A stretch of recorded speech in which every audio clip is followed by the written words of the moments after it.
또 우리나라의 전통 요괴가 일이 잊혀지고 사라진다는 것이 이 몸이 또 같은 요괴로서 참 슬픈 일이요. 병에 걸린 사람들이 두억 이렇게 쓰러지니까 이거는 두억신이가 한 거래 이렇게 나온 거래요. 특이하게도 이 두억신이가 여성형 요괴이다. 진짜입니다.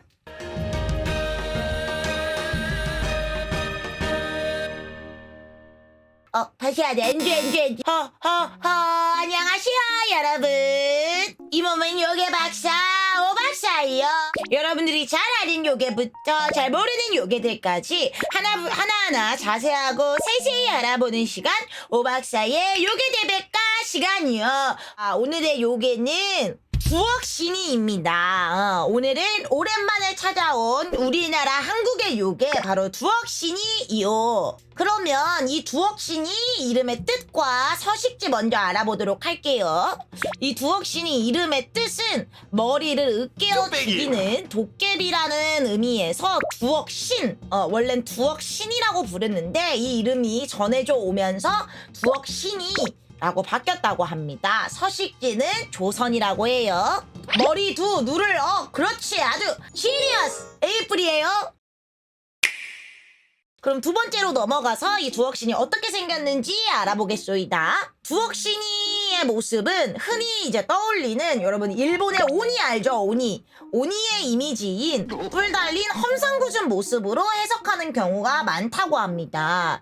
하지만 도깨비와 마찬가지로 우리 두억신이도 뿔이 있는 경우가 있기도 하고 없는 경우가 있기도 한다고 합니다. 그리고 덩치는 굉장히 산만하고 머리에는 불이 붙은 듯한 모습이며 시뻘건 눈은 온통 충혈이 돼 있다고 합니다. 그리고 날카로운 손톱을 길게 기르고 있다고 하오. 우리 두억신이도 네일 아트를 좋아하나 봐요. 그럼 이 두억신이 어떤 성격을 가졌는가? 매우 포악하기 그지없고 요술을 쓰기보다는 몽둥이나 주먹으로 화끈하게 때려 죽이는 것을 즐긴다고 합니다. 피지컬로 때려 눕힌다. 완전 테토남이다. 그리 볼 수 있는 것이죠. 그러면 이 두억신이와 오니는 어떤 차이점이 있나요? 두억신이는 정령이나 동아시아적 귀신 신앙에 가까운 모습을 보인다는 점에서 좀 더 바레이션이 넓은 편이라는 차이점이 오니와 있다고 합니다. 그리고 민간 전승 속에서 두억신이는 어떤 모습인가? 민간 전승에서 두억신이는 기본적으로 사람을 괴롭히고 해치고 심지어 사람을 잡아먹기도 한다고 합니다. 하지만 이런 두억신이를 잘 모시면은 제보를 얻게 해주기도 하고 이 두억신이가 아이를 갖게 해주기도 한다고 합니다. 그래서 이 민속적으로 등장하는 두억신이는 다소 악귀에 치우친 귀신으로 보는 것이 무난하다고 합니다. 요즘 대중문학 작품들에서 이 두억신이라는 자는 도깨비 집단의 우두머리라고 묘사되는 경우가 많다고 합니다.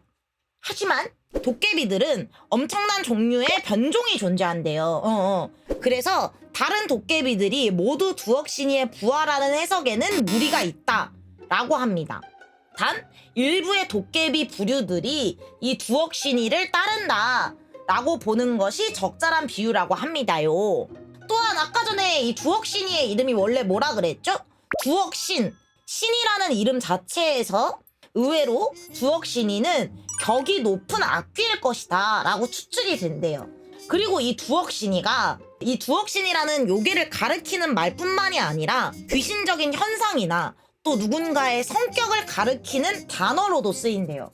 만약 가위에 눌린 것을 두억신이가 괴롭혔다고 한다던가 성질머리가 두억신이 같다 라고 하는 등 두억신이라는 단어가 존재할 뿐 사실 요괴로서 이 두억신이는 잊혀진 개념에 가깝다고 합니다. 잊혀진 요괴라 하오. 또 우리나라의 전통 요괴가 일이 잊혀지고 사라진다는 것이 이 몸이 또 같은 요괴로서 참 슬픈 일이요.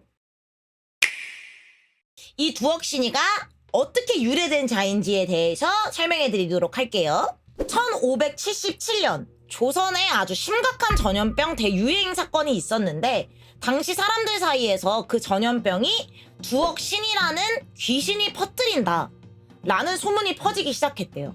시작이 되면서 두억신이라는 요괴가 생긴 것이다 라는 얘기가 나왔다고 하오.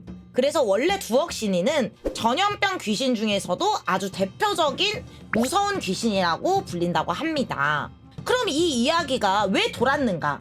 왜 두억신이가 병을 퍼뜨렸다고 조선시대 사람들은 생각했을까요? 그때 당시에 처음에는 병에 걸린 사람들이 쓰러지는 소리가 두억! 이어서 두억신이라는 말이 생겼다 하고, 병에 걸린 사람들이 두억! 이렇게 쓰러지니까 이거는 두억신이가 한 거래! 이렇게 나온 거래요. 진짜입니다.